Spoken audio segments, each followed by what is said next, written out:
আল্লাহ কয় বান্দা তোমাকে চিন্তা চেতনার শক্তি দিয়েছি। এটা বড় বড় পাহাড়কে দেই নাই, আসমানকে দেই নাই, সাগর মহাসাগরকে দেই নাই, জমিনকে দেই নাই, বিশাল বিশাল পশুকে আমি আল্লাহ দেই নাই। কলবের মতো দৌলত যেমন তোমাকে দিয়েছি রে, চিন্তা শক্তিটাও আমি আল্লাহ তোমাকে দিয়েছি। সুবহানাল্লাহ।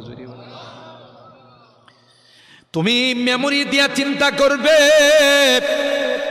আল্লাহ বলেন আমাকে পাওয়ার জন্য জঙ্গলে যাইতে হবে না, আমাকে পাওয়ার জন্য পাহাড়ে যাইতে হবে না। ওয়াফি আনফুসিকুম আফালা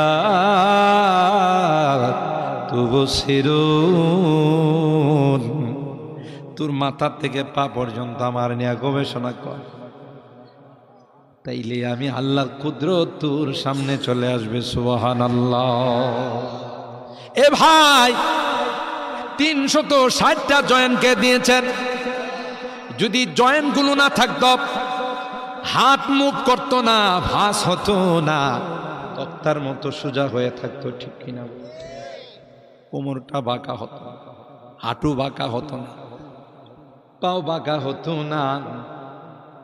আল্লাহ ডাক দেয়া কই বান্দা তুমি যা খাবার গ্রহণ করো রে, আমি আল্লাহ এখানে কুদরতি একটা মেশিন ফিট করে রাখছি। সুবহানাল্লাহ। মেশিনটা পৃথিবীর কোন ফ্যাক্টরি আবিষ্কার করতে পারে নাই, কিয়ামত পর্যন্ত পারবে না।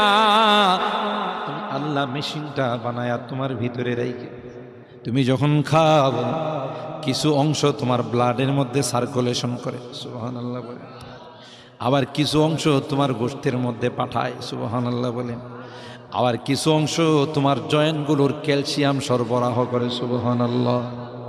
চাকার মধ্যে যেমন গ্যারেজ না লাগাইলে এই চাকা আস্তে আস্তে জাম হয়ে যায়, আল্লাহ কয় তোমার ওই জয়েন্টগুলোতে যদি ক্যালসিয়াম না যায় ওই জয়েন্টগুলো কাজ করবে না। ক্যালসিয়াম পাবে কোথায়?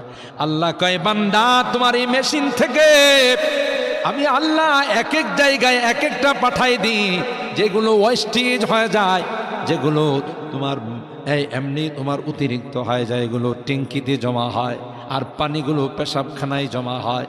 আল্লাহ ডাক দেয়া কয় ওই পেশাবটাও ঠিক মতো আমি আল্লাহ বের করে দিই, পায়খানাটাও ঠিক মতো বের করে দিই। যদি কোনোদিন তোমার পায়খানা বন্ধ হয়ে যায়, তোমার পেশাব যদি বন্ধ হয়ে যায়, তাইলে বান্দা সারাটা দুনিয়া তোমার কাছে জাহান্নাম হয়ে যাবে।